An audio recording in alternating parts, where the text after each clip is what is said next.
নির্বাচন কমিশন যদি একটা চিঠি লেখে ফিনান্স মিনিস্ট্রিকে যে বাংলার 2 লক্ষ কোটি টাকা পাওনা রয়েছে, এই টাকাটা আপনারা ইমিডিয়েটলি রিলিজ করুন, তার 24 ঘন্টার মধ্যে খালি চিঠিটা লিখুক, টাকা দেবে না দেবে পরের কথা, খালি নির্বাচন কমিশন চিঠিটা লিখুক, তার 24 ঘন্টার মধ্যে প্রত্যেকটা বিএলওর অ্যাকাউন্টে টাকা দেবে। নির্বাচন কমিশনের কাজ রাজ্যের বকেয়া টাকা আদায় করে দেওয়া নয়। অভিষেক বন্দ্যোপাধ্যায়ের এই মন্তব্যে বোঝা যাচ্ছে বিভ্রান্তির রাজনীতি করা হচ্ছে। দুর্নীতির কারণে একাধিক কেন্দ্রীয় প্রকল্পের টাকা দীর্ঘদিন ধরে বন্ধ। কেন্দ্রের কাছে হিসেব দিচ্ছে না রাজ্য, তাই কেন্দ্র বাধ্য হয়ে টাকা বন্ধ করে দিয়েছে। অভিষেক বন্দ্যোপাধ্যায়ের এই মন্তব্যের পর বিশিষ্ট অর্থনীতিবিদ তথা বিজেপি বিধায়ক অশোক লাহিড়ী প্রশ্ন তুলেছেন, খেলা মেলাতে টাকা জোটে আর নির্বাচনে টাকা জোটে না, এ কেমন সরকার? তাছাড়া অভিষেক এ নিয়ে বলার কে?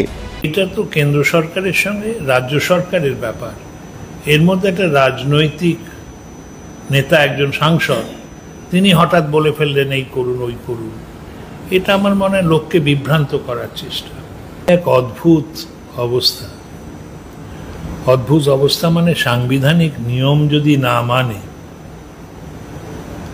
এই নির্বাচন করানোর কথা, রাজ্য সরকারের নির্বাচন করানোর কথা রাজ্য সরকারের প্রশাসন। তো চিফ ইলেকশন অফিসার যেটা করছেন ওটা তো রাজ্য সরকারের প্রতিভূ হয়ে করছেন। এখন এটাকে মিলিয়ে দেওয়া, দুয়ারে সরকার করেছেন, আপনার পাড়া আপনার সমাধান করেছেন। একটু হিসেব করে দেখুন তো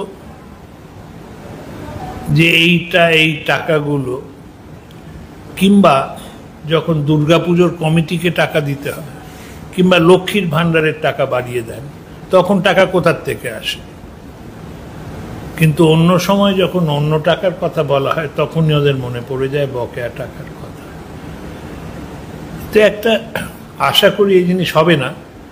পশ্চিমবঙ্গের অবস্থা ভালো নয়, পশ্চিমবঙ্গের অবস্থা ভালো নয়। আপনারা ঋণের পরিমাণ জানেন, আপনারা জানেন যে অনেক কিছু ওরা করতে পারছেন না। যেমন আমার সবচেয়ে খারাপ লাগে যে এখন ওরা শিক্ষকের যখন নিয়োগের কথা হয় তখনই কর্মসংস্থানের কথা বলেন, কখনো বলেন না যে ছোট ছোট বাচ্চারা স্কুলে আছে কিন্তু মাস্টার নেই, তো মাস্টার নিয়োগ করতে পারছেন না কেন?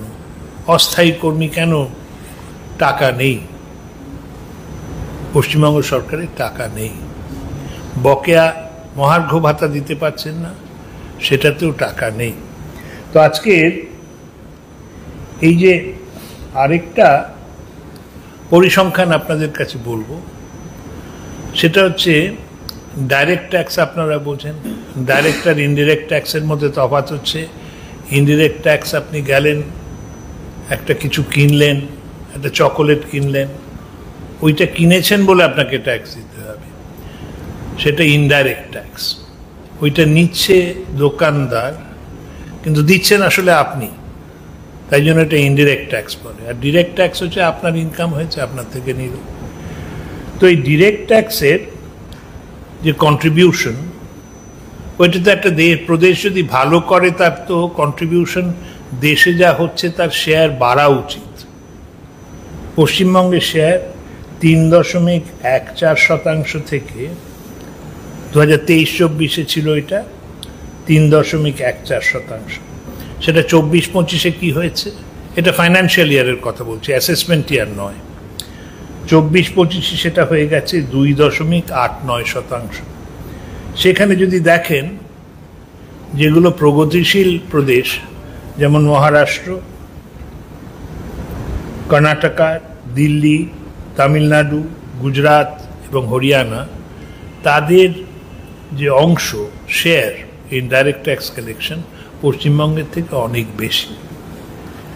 তো এই যে পশ্চিমবঙ্গ পিছিয়ে পড়ছে, এর অন্যতম কারণ হচ্ছে, মূল কারণ হচ্ছে দুটি।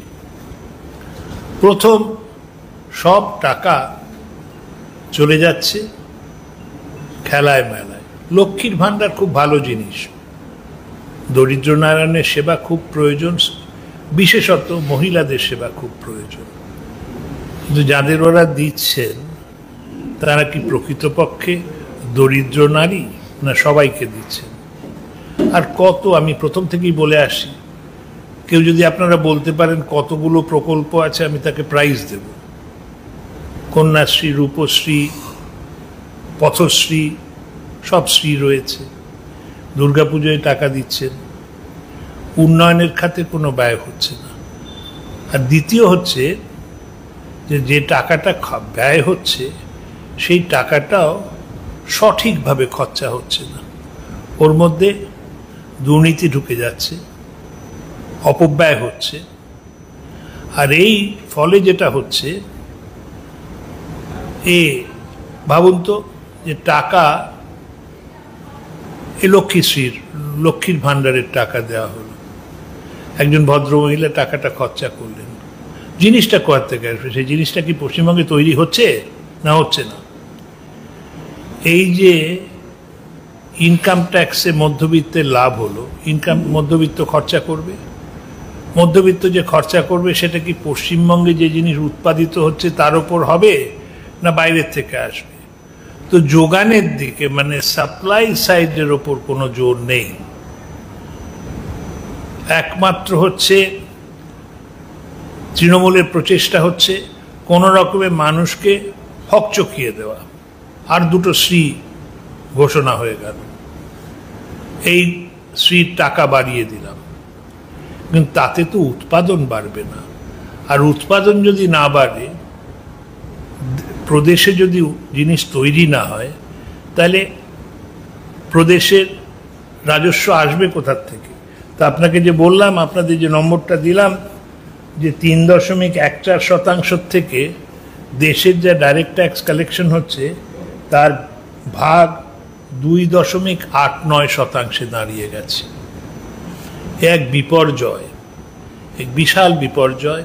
হচ্ছে রাজ্য সরকার যদি উন্নয়নের দিকে মন না দেন, তাহলে দীর্ঘমেয়াদী দীর্ঘস্থায়ী উন্নয়ন হবে না। সেই উন্নয়নের কোনো সম্ভাবনা নেই।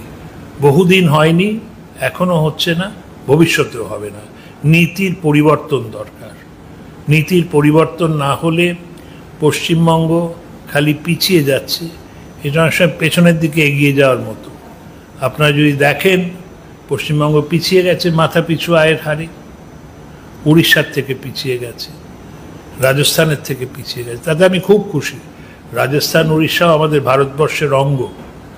আমি খুব গর্বিত যে উড়িষ্যা এত ভালো করছে, রাজস্থান ভালো করছে, কিন্তু খুব দুঃখিত যে আমাদের পশ্চিমবঙ্গ পারছে না। রাজ্যের আর্থিক অবস্থা খারাপ থেকে খারাপের দিকে গেছে, উন্নয়নমূলক কাজ নেই। দান ধ্যান করে ভোটে জেতাই তৃণমূল সরকারের লক্ষ্য হওয়ায় পিছিয়ে পড়েছে রাজ্য। আপনারা কি বলেন? জানান আপনাদের মতামত। ভিডিওটি লাইক, শেয়ার, কমেন্ট ও সাবস্ক্রাইব করতে ভুলবেন না। RDB নিউজ, অন্যায়ের বিরুদ্ধে প্রতিবাদ, অন্যায়ের বিরুদ্ধে লড়াই।